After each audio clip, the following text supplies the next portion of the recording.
This is Colin Liddell, and this is the Shortpod, a brief and succinct podcast commenting on the events and issues of the day. And today it is the 24th of May, 2024. A short time ago, the British Prime Minister, Rishi Sunak, called an unexpected general election, which will take place on July the 4th, after a 6-week campaign. Going into the campaign, the Conservative Party are about 20 points behind the Labour Party. Rishi Sunak remains generally unpopular with the voters.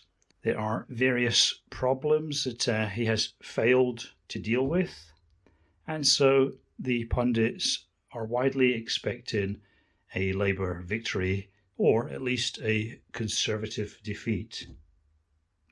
So here's my quick take on what to look out for. First of all, I think that both the two main parties, the only two parties that can actually win the election, will struggle in the election campaign. The Conservatives have a lot of weak points. They still haven't stopped the boats, the illegal migrants crossing the English Channel, even though they are trying. Also, they have all sorts of kind of normie politic problems, like too much government debt, not enough growth, housing shortages, etc. On the plus side, they've managed to bring inflation down, but interest rates are still pretty high. So a lot of people are not too happy about the economic picture. That will influence a lot of normie voters. Meanwhile, Labour will also struggle. They have an inherently unpopular leader. Keir Starmer is not exactly God's gift to charisma. He's a rather kind of robotic sounding, boring, pious kind of person that doesn't resonate particularly well with the British voters. The Labour Party is full of sour-faced women and rather chippy ethnics. So that's also going to grate on the great British voter, in my opinion. Also, it's quite clear that if Labour do get elected, there won't be much money in the kitty, so to speak, for them to actually offer the voters much. Back in 1997, when Labour had their famous Tony Blair-led victory, there was a lot of money to spend when they got into government. And that's what they did. They spent the next 13 years spending all the money. This time, if they come into power, there won't be any money for them to spend. They'll have to stay within strict spending guidelines, or they will face extreme market pressures on UK government debt. So their hands will be tied from the beginning. I think the voters know that. A Labour government that tries to do anything radical, that tries to spend more than it should, will get the Liz Truss treatment. This will inhibit Labour during the campaign, and it will open them up to various attacks. And they will be exposed as a party that's not really offering the British voters anything substantial. In fact, nothing at all. So the only real difference that voters will have will be Starmer or Sunak, and a party pushing a bit harder against immigration, and a party obviously bullshitting about immigration. Labour clearly don't have a clue how to deal with the issue of immigration, and this is something that a great many British voters want to see much less of.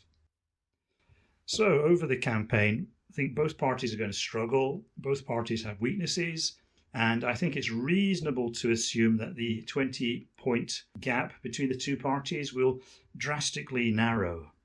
Labour will probably stay ahead for quite some time, and then things will move into another stage, I think.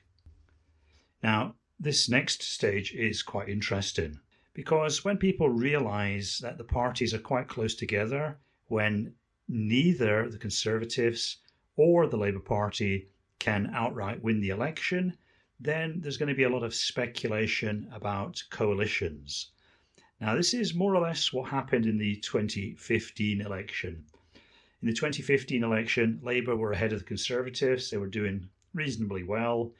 like today, they had a not very likeable leader, Ed Miliband, and they were struggling to get a clear lead on the Tories.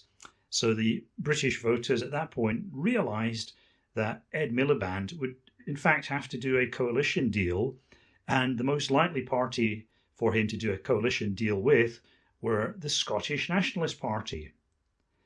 Now, in 2015, I think most English voters would have been quite happy with a Labour government. But the one thing they really didn't want was a Labour SNP government. And so this idea really appalled them and, in fact, started them moving the other way. They thought, wait a minute, the Conservatives, they're not too bad. Let's give David Cameron another chance, which is what they did. And David Cameron was able to win that election with a clear but relatively slim majority. Now, it's not impossible that something similar to that could happen in this election. You have a 6-week election during which the Labour Party and the Conservative Party are both struggling, where Labour have a lead, but it's not really a decisive lead, where people start to speculate on what kind of coalition will be necessary after the election. And then when people decide that actually we're heading towards a Labour SNP coalition. Now, if that happens, I don't see any reason why that wouldn't turn out the same way as 2015. So even though the odds seem to be stacked against Rishi Sunak at the moment, I think it's still very much an open-ended question who will win the 2024 election. Over and out.